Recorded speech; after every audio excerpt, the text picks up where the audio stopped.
وہ منتخب کیا ہے، اعلان کیا ہے۔ ملا حسن اخوند کون ہیں؟ اس پر ایک بڑی بات چیت جو ہے وہ کی جا رہی ہے۔ اس کے حوالے سے ہم آپ کو بتا دیتے ہیں کہ یہ طالبان کا جو پہلا دور رہا ہے اس میں یہ وزیر خارجہ بھی رہے، یعنی طالبان کے ساتھ ان کی ایک طویل سالوں تک کی ایسوسیشن ہے، طویل عرصے تک جو ہے یہ طالبان کی جو رہبری شورا ہے اس کے سربراہ بھی رہے، اور طالبان کے پہلے وزیر خارجہ اور بعد ازاں طالبان کے 1996 سے 2001 تک رہنے والا جو آخری دور حکومت تھا، اس دوران یہ ڈپٹی وزیر اعظم کا عہدہ بھی سنبھال چکے ہیں۔ یعنی اگر ہم معاملات کے حوالے سے بات کریں تو طالبان کی سوچ کیا ہے، کس طریقے سے حکومت کے معاملات ہونے چاہیے، کس طریقے سے حکومت سازی ہونی چاہیے، اس تمام تر جو معاملات ہیں ان سے یہ واقف بھی ہیں۔ اور اس کے ساتھ ساتھ جو ان کا نام ہے وہ ملا عبدالغنی برادر جو ہیں انہوں نے تجویز کیا ہے۔ تعلق ان کا قندھار سے ہے، اور قندھار کی اگر بات کرتے چلیں تو یہ وہ ایریا بھی مانا جاتا ہے جہاں پر اپیرنٹلی یہ مبینہ طور پر القاعدہ کا جنم ہوا، اور القاعدہ کا جب تذکرہ کریں تو اقوام متحدہ کی جانب سے جن افراد پر پابندیاں عائد کی گئی ہیں قندھار میں پیدا ہونے کی وجہ سے، اس فہرست میں ملا حسن اخوند کا نام بھی شامل تھا، کیونکہ جو پابندیاں عائد کی گئیں، جو فہرست نکالی گئی، اس میں انہیں ملا عمر کا بہت قریبی ساتھی قرار دیا گیا، بلکہ یہاں تک بھی کہا گیا کہ جتنے بھی سیاست کے معاملات ہیں اس میں مشاورت جو ہے وہ ملا جو عمر ہیں وہ ان سے کرتے ہیں، اسی وجہ سے باقاعدہ طور پر ان کو ملا عمر کا قریبی ساتھی بھی قرار دیا گیا اور سیاسی مشیر کے طور پر بھی دیکھا گیا۔ اب اگر اس پر ہم بات کرتے چلیں تو جو تحریک ہے اس میں طالبان کی اعلیٰ قیادت، خصوصاً موجودہ سربراہ جو ہیبت اللہ ہیں، ملا اخوند، ان کی جو سوچ ہے، ان کا جو نظریہ ہے اس کو بہت زیادہ اپریشیٹ بھی کرتے ہیں، اور یہی وجہ ہے کہ خود ملا حسن اخوند کا جو شمار ہے وہ مذہبی سے زیادہ سیاسی رہنما کی حیثیت سے دیکھا جاتا ہے، کیونکہ وہ ان لیڈرز کے افکار کو فالو کرتے ہیں جو سیاسی طور پر ملک کے اندر امن جو ہے اس کو قائم رکھ کر آگے کس طرح سے چلا جائے اس کو دیکھتے ہیں۔ انہیں لیڈرشپ کونسل کے ساتھ فوجی معاملات پر بھی کنٹرول حاصل ہے، ان کا جو خاندانی سلسلہ ہے وہ جدید افغانستان کے بانی احمد شاہ درانی سے بھی جا ملتا ہے۔ سو یوں اگر ان کی مختلف جڑیں دیکھی جائیں تو وہ کافی انٹیگریٹڈ ہے سیاسی سسٹم کے اندر، مذہبی سسٹم کے اندر، اور پھر اس کے ساتھ ساتھ نئے افغانستان کے اندر بھی۔ رہبری شورا کونسل میں اہم لیڈرشپ اور رہنمائی کا کردار بھی ان کو ملا، اور اس کے ساتھ ساتھ اس شورا کو چونکہ عمومی طور پر کوئٹہ شورا کے نام سے بھی جانا جاتا ہے، جیسے 2001 میں امریکہ کی جانب سے افغانستان پر ہونے والی فوجی جو کارروائی تھی اس کے بعد تشکیل دیا گیا تھا۔ یہ بھی آپ کو بتاتے چلیں کہ ملا حسن اخوند اسلام پر لکھی جانے والی کئی کتابوں کے مصنف بھی رہے ہیں، اور اب چونکہ ہم یہ بات کر رہے ہیں کہ ان کی ایک پوری زندگی جو ہے وہ طالبان کی قیادت، ان کے قریب رہتے ہوئے، ان کے افکار کو سمجھتے ہوئے، افغانستان کے اندر کے جو معاملات ہیں ان کو دیکھتے ہوئے گزری، یہی وجہ ہے کہ عبوری سیٹ اپ میں ان کو فائنلی جو بنایا گیا ہے وہ وزیر اعظم کا عہدہ ان کو سونپا گیا ہے۔ صرف اتنا ہی نہیں ہے، چونکہ عبوری حکومت کا قیام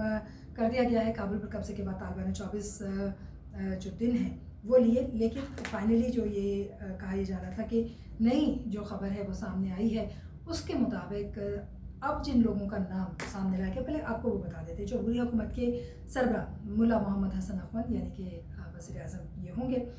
وزیر دفاع یعنی دفاع کا جو شعبہ ہے بڑے اہم شخص کے ہاتھ میں دیا گیا، اور یہ ہیں ملا عمر کے بیٹے۔ ہم نے پہلے ہی آپ کو بتایا کہ محمد حسن اخوند جو ہیں وہ ملا عمر کے بڑے قریبی ساتھیوں میں سیاسی مشیر کے طور پر ان کو دیکھا جاتا ہے، تو دوسری طرف ملا عمر کے بیٹے محمد یعقوب مجاہد جو ہے ان کو وزیر دفاع کا عہدہ دیا گیا ہے۔ پنج شیر جنہوں نے فتح کرنے والے قاری فضی الدین کو آرمی چیف مقرر کیا گیا ہے۔ اسی طریقے سے مولوی عبدالسلام حنفی جو ہیں انہیں عبوری نائب وزیر اعظم، اور ملا محمد حسن اخوند جو ہیں ان کے حوالے سے اگر ہم بات کرتے چلیں تو کہا یہ جا رہا ہے کہ ان کے افکار کو باقی کافی لوگ دیکھتے ہیں، کیونکہ ظاہر وزیر اعظم کے طور پر باقی چیزوں کو لے کر چلیں گے۔ مولوی امیر خان متقی ہیں جو کہ عبوری وزیر خارجہ ہوں گے افغانستان کے، اور اسی طریقے سے ملا عبدالحق وثیق عبوری انٹیلیجنس چیف کے طور پر اپنے فرائض سر انجام دیں گے۔ اور یہ بھی آپ کو بتاتے چلیں کہ جو طالبان ترجمان ہیں ذبیح اللہ، انہوں نے اور دیگر معاملات میں جو پریس کانفرنس جس میں انہوں نے ان عہدوں کا اعلان کیا ہے، ملا عبدالغنی برادر کے حوالے سے بھی بڑی اہم خبر جو ہے وہ بڑا اہم عہدہ سامنے لایا گیا ہے، اور یہ کہا یہ جا رہا ہے کہ یہ تمام تر جو عہدے جو اناؤنس کیے گئے ہیں افغانستان کی جانب سے،